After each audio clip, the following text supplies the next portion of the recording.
Have you been searching for that next level upgrade? Ready to invest into something that is in it for the long haul?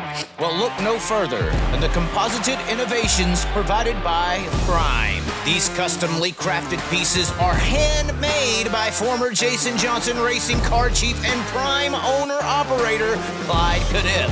Prime Composite Innovations is located centrally in Missouri and is looking to provide that big-time performance at a fraction of that big-time price. For additional information, visit prime-composites.com today to see what they have to offer, as well as their stable of current full-time drivers that trust Prime with their ride.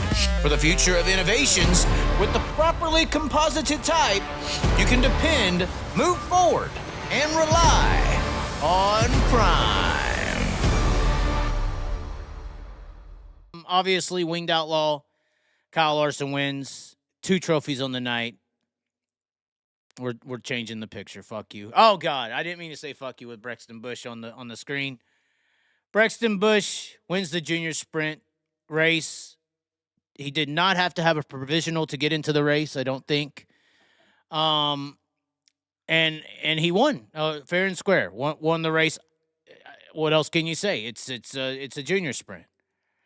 And then this one was really good. I'm actually very surprised, and I can't believe I'm going to say this. Brent Cruz, in my opinion, absolutely handed the stock non-wing field its ass on a silver platter. I mean, there wasn't nobody going to keep up with this guy. And it got me to really thinking, I always talk about the rich kids and all this stuff. And there's good rich kids. There's really good ones. There's rich kids that come up and have a lot of talent. There are. I think in our sport, we have a lot of rich kids being represented. We basically have no working class representation because they don't have the money to buy their way up into the sport. All the non-skilled rich kids buy all the rides that could be available to the hardworking young adults and full-grown adults with the more talent or skill or ability. So the rich kid situation is technically drowning the sport overall, but you're going to have some of these rich kids come up in there, even though they're renting a ride, and they're going to be some bad son of a bitches. I just think, in every situation, you need your white-collar guy versus your blue-collar guy. That's kind of your show. That's your Superman versus your Batman, your Dale Sr. versus your Jeff Gordon. You need that rich white-collar representation on your racetracks battling the blue-collar from the slums representation. I'm not saying that Dale Earnhardt Jr. Dale Earnhardt Sr. was from the slums, but, I heard he stole somebody's wrench one time and their girlfriend. I'm just saying. Like, these are some blue-collar, you need your redneck guy, and so I think our sport has been, that representation of the working class star has been taken away through the influx of money over everything, car owners, and a bunch of rich kids with money, whether they got talent or not, they're just going to take your rides. And that means they take all the rides that there are, and no one can race their way into any rides because there's none available. They're all being purchased. I will say, though, this Brent Cruz, extremely impressive. Do you remember this race, Sean, or no? This guy ran away from him. Yeah, he did pretty good. Drove through him. And this is a guy who's got all the funding in the world. This guy does not lack funding in any kind of way. So this is a guy you're going to see around a lot, maybe in the dirt world. Who knows? I would like to take these guys who think they're really good, and instead of sending them into the easier ranks where the money leads you, or if you got unlimited funds, you go to NASCAR. But we all know that's not where the best drivers in America are. Most people who know how motorsports operates and what I just described is NASCAR, for instance, is the epitome of what I'm talking about. All of NASCAR's rides are full of rich people, mainly. Or even a Kyle Larson, you can say didn't have no money. Kyle Larson didn't have no money, but money came to him. You don't just race your way into those cars. You can, but if money don't come to you, you're going to get left behind. A guy like a David Gravel and Kyle Larson could be basically are swapping spots in life. If money doesn't come to Kyle and money goes to Gravel, that's what it's about nowadays. So NASCAR, it's a swampede of that. a multi-million, and people on their we heard Bumper Clear talked about how very soonly it's going to destroy their entire sport. What I'm talking about right now, they admit it in their industry. But because of that, we have a very interesting situation where the racers, the guys who came up and didn't have the NASCAR money but had all the talent in the world, the home run hitters who didn't have, 3 million or 5 million, or technically we've added up about 15 million to pursue a NASCAR career. Those home run hitters, those sumbitches who drain the threes that didn't have that money, they end up going into dirt racing as a career in motorsports. And so in the dirt racing worlds where you got your home run hitters, you ain't going to get onto the elite dirt track surfaces in the sprint car division, in the late model division especially. That's the number one motorsport in the world over all of them. Formula One, I don't care what you name.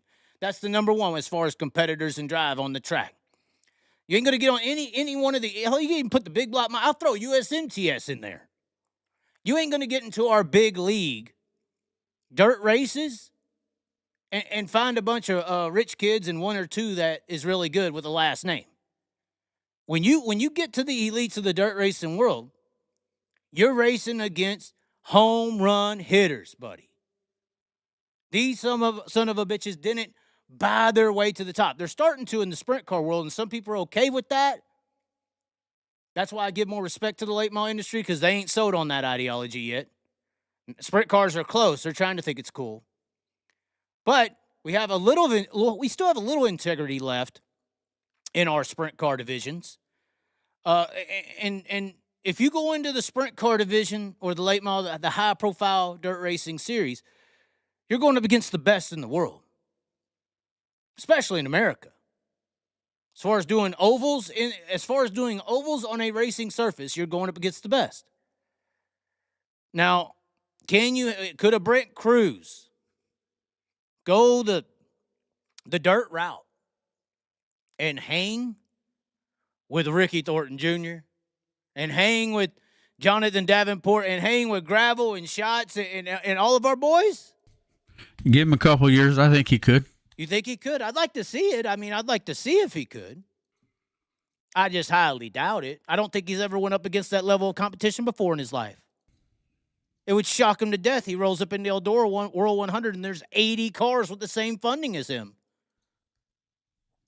I think that's a shocker. You don't really see that, Yeah. So, and the guys you're talking about, they're getting some age on them. I think in a couple of years he could be running up there with them. We'll see. I would just like to see these other guys who come up instead of going the easy route. Kind of like, in my opinion, the easy route would be going the asphalt. The asphalt route's the easy route. As far as competition, is that not a fact, Sean? The asphalt route is the easy route in American motorsports. Yep. There's a price tag to enter that building, and if you don't pay it, you don't even get in. Yeah, true. It don't matter how good you are. You could be somebody who can't make a fucking free throw, and you can go all the way to the NASCAR Cup Series if you can pay enough to get into the country club. You can't fucking do that in the dirt world. You can't do that. You better drain threes or take it to the damn hoop, or you ain't going to survive. You get run out due to the competition element. You have to win to be successful. Can't just stay around and rent rides and have Big Daddy sponsors support your career. It don't work. It don't work. Some people, it lasts. Some people, it can last, but it ain't going to work.